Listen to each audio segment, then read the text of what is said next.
మన రక్షకుడైన యేసుక్రీస్తు వారి యొక్క ఉన్నతమైనటువంటి నామంలో మీ అందరికీ మా శుభాభివందనాలు తెలియజేస్తున్నాము. ఈ దినం 80వ రోజు దేవుని యొక్క వాక్యాన్ని చదువుకుందాం. చదవడానికి ముందుగా మరొకసారి చెప్తున్నాను, దయచేసి సబ్స్క్రైబ్ చేయండి, లైక్ చేయండి, షేర్ చేయండి. ఈ ఆడియో బైబిల్ అనేకులు వినున్నట్లుగా అందరికీ పరిచయం చేయండి. మీరు అలా చేస్తారని విశ్వసిస్తూ ఈ దినం దేవుని యొక్క వాక్యాన్ని చదువుకుందాం. మొదటి సమూయేలు 4వ అధ్యాయము. ఇశ్రాయేలీలు ఫిలిస్తీయులతో యుద్ధము చేయుటకై బయలుదేరి ఎబెనేజరులో దిగగా ఫిలిస్తీయులు ఆఫేకులో దిగిరి. ఫిలిస్తీయులు ఇశ్రాయేలీల మీద తమను యుద్ధ పంక్తులు తీర్చుకొనగా వారు యుద్ధంలో కలిసినప్పుడు ఇశ్రాయేలీలు ఫిలిస్తీయుల ఎదుట ఓడిపోయి యుద్ధభూమిలోనే ఎక్కువ తక్కువ 4,000 మంది హతులైరి. కాబట్టి జనులు పాళెంలోనికి తిరిగి రాగా ఇశ్రాయేలీల పెద్దలు, యెహోవా నేడు మనలను ఫిలిస్తీయుల ముందర ఎందుకు ఓడించెను? షిలోహులోనున్న యెహోవా నిబంధన మందసమును మనము తీసుకొని మన మధ్య నుంచుకొందుము రండి. అది మన మధ్య నుండిన ఎడల అది మన శత్రువుల చేతిలో నుండి మనలను రక్షించుననిరి. కాబట్టి జనులు షిలోహునకు కొందరిని పంపి అక్కడ నుండి కెరూబుల మధ్య ఆసీనుడయ్యుండు సైన్యములకు అధిపతియగు యెహోవా నిబంధన మందసమును తెప్పించిరి. ఏలీ యొక్క 2 కుమారులైన హోఫ్నీయును ఫీనేహాసును అక్కడనే దేవుని నిబంధన మందసమునొద్ద ఉండిరి. యెహోవా నిబంధన మందసము దండులోనికి రాగా ఇశ్రాయేలీలందరూ భూమి ప్రతిధ్వనినిచ్చినంత గొప్ప కేకలు వేసిరి. ఫిలిస్తీయులు ఆ కేకలు విని హెబ్రీల దండులో ఈ గొప్ప కేకల ధ్వని ఏమని అడిగి యెహోవా నిబంధన మందసము దండులోనికి వచ్చినని తెలుసుకొని జడిసి దేవుడు దండులోనికి వచ్చినని అనుకొని, అయ్యో మనకు శ్రమ, ఇంతకు మునుపు వారిలాగూ సంభ్రమింపలేదు. అయ్యయ్యో మహాసూరుడగు ఈ దేవుని చేతిలో నుండి మనలను ఎవరు విడిపింపగలరు? అరణ్యమందు అనేకమైన తెగుళ్ల చేత ఐగుప్తీయులను హతము చేసిన దేవుడు ఈయనే కదా. ఫిలిస్తీయులారా, ధైర్యం తెచ్చుకొని వారు మీకు దాసులైనట్టు మీరు హెబ్రీలకు దాసులు కాకుండా బలాఢ్యులై యుద్ధము చేయడని చెప్పుకొనిరి. ఫిలిస్తీయులు యుద్ధము చేయగా ఇశ్రాయేలీలు ఓడిపోయి అందరూ తమ డేరాలకు పరుగెత్తి వచ్చిరి. అప్పుడు అత్యధికమైన వధ జరిగెను. ఇశ్రాయేలీలలో 30,000 కాల్బలము కూలెను. మరియు దేవుని మందసము పట్టబడెను. అది కాకను హోఫ్నీ ఫీనేహాసులను ఏలీ యొక్క 2 కుమారులు హతులైరి. ఆనాడే బెన్యామీనీయుడొకడు యుద్ధభూమిలో నుండి పరుగెత్తి వచ్చి చినిగిన బట్టలతోనూ తల మీద ధూళితోనూ షిలోహులో ప్రవేశించెను. అతడు వచ్చినప్పుడు ఏలీ మందసము విషయమై గుండె అవియుచు త్రోవ ప్రక్కను పీఠం మీద కూర్చుండి ఎదురుచూచుచుండెను. ఆ మనుష్యుడు పట్టణంలోనికి వర్తమానము తేగా పట్టణస్థులందరూ కేకలు వేసిరి. ఏలీ ఆ కేకలు విని ఈ గల్లత్తు ఏమని అడగగా ఆ మనుషుడు త్వరగా వచ్చి ఏలీతో సంగతి తెలియచెప్పెను. ఏలీ 98 ఏండ్ల వాడై ఉండెను. అతని దృష్టి మందగిలినందున అతని కండ్లు కానరాకుండెను. ఆ మనుష్యుడు, యుద్ధంలో నుండి వచ్చినవాడను నేనే, నేడు యుద్ధంలో నుండి పరుగెత్తి వచ్చితినని ఏలీతో అనగా అతడు, నాయనా, అక్కడ ఏమి జరిగినని అడిగెను. అందుకు అతడు, ఇశ్రాయేలీలు ఫిలిస్తీయుల ముందర నిలవలేక పారిపోయిరి. జనులలో అనేకులు హతులైరి. హోఫ్నీ ఫీనేహాసు అను నీ 2 కుమారులు మృతులైరి. మరియు దేవుని మందసము పట్టబడెను అని చెప్పెను. దేవుని మందసమును మాట అతడు పలుకగానే ఏలీ ద్వారము దగ్గరనున్న పీఠం మీద నుండి వెనుకకు పడి మెడ విరిగి చనిపోయెను. ఏలైనగా అతడు వృద్ధుడై బహుస్థూలదేహి అయి ఉండెను. అతడు 40 సంవత్సరములు ఇశ్రాయేలీలకు న్యాయము తీర్చెను.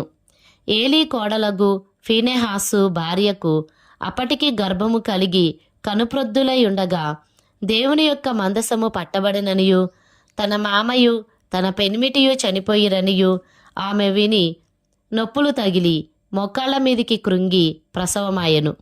ఆమె మృతునొందుచుండగా దగ్గర నిలిచిన స్త్రీలు ఆమెతో, భయపడవద్దు, కుమారుని కంటివనిరి గాని ఆమె ప్రత్యుత్తరమియ్యకయు లక్ష్యపెట్టకయు నుండినదై దేవుని మందసము పట్టబడినదను సంగతిని, తన మామయు పెనిమిటియు చనిపోయిన సంగతిని తెలుసుకొని ప్రభావము ఇశ్రాయేల్లో నుండి పోయినని చెప్పి తన బిడ్డకు ఈకాబోదు అను పేరు పెట్టెను.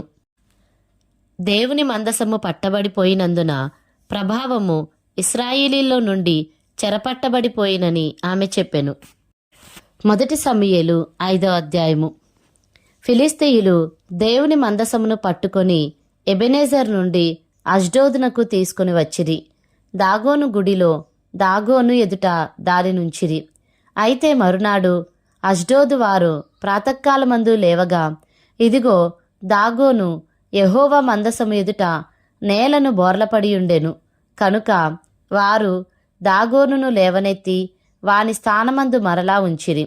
ఆ మరునాడు వారు ఉదయముననే లేవగా దాగోను యెహోవా మందసము ఎదుట నేలను బోర్లపడి ఉండెను.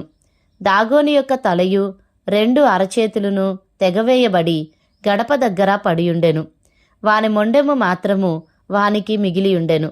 కాబట్టి దాగోను యాజకులేమి, దాగోను గుడికి వచ్చు వారేమి నేటి వరకు ఎవరును అష్డోదులో దాగోను యొక్క గుడి గడపను త్రొక్కుటలేదు. యెహోవా హస్తము అష్డోదు వారి మీద భారముగా ఉండెను. అష్డోదు వారిని, దాని సరిహద్దుల్లోనున్న వారిని ఆయన గడ్డల రోగముతో మొత్తి వారిని హతము చేయగా, అష్డోదు వారు సంభవించిన దాని చూచి, ఇశ్రాయేలీల దేవుని హస్తము మన మీదను మన దేవతయగు దాగోను మీదను బహుభారముగానున్నదే, ఆయన మందసము మన మధ్య నుండుటయే దీనికి కారణము కదా, అది ఇక మన మధ్య నుండకూడదని చెప్పుకొని ఫిలిస్తీన్ల సర్దారులందరినీ పిలువనంపించి, ఇశ్రాయేలీల దేవుని మందసమును మనము ఏమి చేయుదుమని అడిగిరి. అందుకు వారు, ఇశ్రాయేలీల దేవుని మందసము ఇక్కడ నుండి గాతు పట్టణమునకు పంపుడని చెప్పగా, జనులు ఇశ్రాయేలీల దేవుని మందసమును అక్కడ నుండి గాతునకు మోసుకొని పోయిరి. అయితే వారు అష్డోదు నుండి గాతునకు దానిని మోసుకొని పోయిన తరువాత యెహోవా హస్తము ఆ పట్టణపు పెద్దలకు పిన్నలకును రహస్య స్థానములలో గడ్డలు లేపి వారిని మొత్తి గొప్ప నాశనము చేసెను. వారు దేవుని మందసమును ఎక్రోనునకు పంపివేయగా, దేవుని మందసము ఎక్రోనులోనికి వచ్చినప్పుడు ఎక్రోనీయులు కేకలు వేసి, మనలను మన జనులను చంపివేయవలనని వీరు ఇశ్రాయేలీల దేవుని మందసమును మన యొద్దకు తీసుకొని వచ్చిరనిరి. కాగా జనులు ఫిలిస్తీన్ల సర్దారునందరినీ పిలువనంపించి, ఇశ్రాయేలీల దేవుని మందసము మనలను మన జనులను చంపకుండునట్లు స్వస్థానమునకు దానిని పంపించుడనిరి. దేవుని హస్తము అక్కడ బహుభారముగా ఉండెను కనుక మరణ భయము ఆ పట్టణస్థులందరినీ పట్టియుండెను. చావక మిగిలియున్నవారు గడ్డల రోగము చేత మొత్తబడిరి. ఆ పట్టణస్థుల కేకలు ఆకాశము వరకు వినబడెను. 1 సమూయేలు 6వ అధ్యాయము. యెహోవా మందసము 7 నెలలు ఫిలిస్తీన్ల దేశమందుండిన తరువాత ఫిలిస్తీన్ల యాజకులను శకునము చూచువారిని పిలువనంపించి, యెహోవా మందసమును ఏమి చేయుదుము, ఏమి చేసి స్వస్థలమునకు దానిని పంపుదుమో తెలియజెప్పుడనగా, వారు ఇశ్రాయేలీల దేవుని మందసమును పంపివేయనుద్దేశించిన ఎడల ఊరకయ్యే పంపక ఏ విధము చేతనైనను ఆయనకు అపరాధమైన అర్పణము చెల్లించి పంపవలెను. అప్పుడు మీరు స్వస్థత నొంది ఆయన హస్తము మీ మీద నుండి ఎందుకు తీయబడకయుండెనో మీరు తెలుసుకొందురనిరి. ఫిలిస్తీయులు, మనం ఆయనకు చెల్లింపవలసిన అపరాధార్థమైన అర్పణ మీదని వారు నడగగా, వారు మీ అందరి మీదను మీ సర్దారులందరి మీదను ఉన్న తెగులు ఒక్కటే గనుక ఫిలిస్తీన్ల సర్దారుల లెక్క చొప్పున 5 బంగారపు గడ్డల రూపములను 5 బంగారపు పందికొక్కులను చెల్లింపవలెను. కాబట్టి మీకు కలిగిన గడ్డలుగాను భూమిని పాడుచేయి పందుకొక్కులుగాను నిరూపించబడిన గడ్డలను చుంచులను చేసి పంపించి ఇశ్రాయేలీల దేవునికి మహిమను చెల్లింపవలెను. అప్పుడు మీ మీదను మీ దేవతల మీదను మీ భూమి మీదను భారంగానున్న తన హస్తమును ఆయన తీసివేయును కాబోలు. ఐగుప్తీయులను ఫరోయును తమ హృదయములను కఠినపరుచుకొనినట్లు మీ హృదయములను మీరెందుకు కఠినపరుచుకొందురు? ఆయన వారిలో అద్భుత కార్యములను చేయగా వారు ఈ జనులను పోనిచ్చిరి.